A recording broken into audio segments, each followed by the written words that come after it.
Our values will prevail. This is the White House's official version of Donald Trump's first year in office.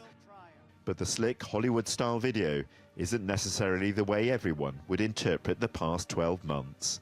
Help me God. Congratulations, Mr. President. Even at Trump's inauguration, a ceremony supposed to unite the country, there was controversy. Trump and his team claiming a bigger crowd for his swearing-in than for his predecessor, Barack Obama. This was the largest audience to ever witness an inauguration, period, both in person and around the globe. It set the tone for an extraordinary 12 months. A president who defied political convention and who dismissed his critics as peddlers of fake news. Go ahead. No, not you. Not you. Your organization's terrible. The nation and the world watched open-mouthed. I think it's very difficult to ever imagine that a president would behave the way that Donald Trump has behaved. But at the same time, I think that it is somewhat easy to predict that a essentially reality TV star personality would treat the White House like it was a set for a Hollywood show. But there have been some serious decisions. Protection of the nation from foreign terrorists. He's tried to ban people from several predominantly Muslim nations from entering America. It's big stuff.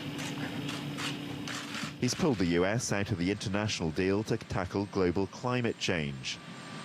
I was elected to represent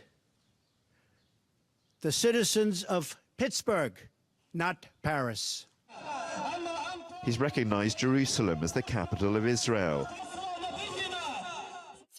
He stoked a row with North Korea over Pyongyang's repeated missile tests. They will be met with fire and fury like the world has never seen. And he's presided over the biggest tax overhaul in a generation. His supporters have loved him for it. President Trump this last year has accomplished astounding things, including a record stock market, which broke 25,000 last week.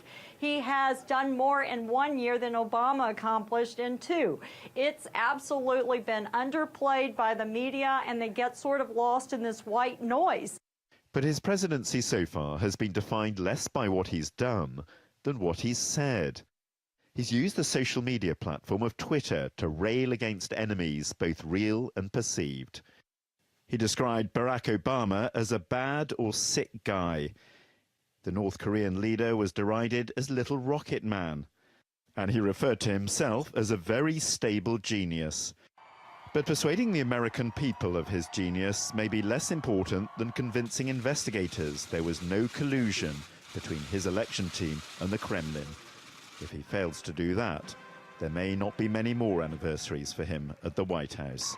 John Brain, TRT World, Washington.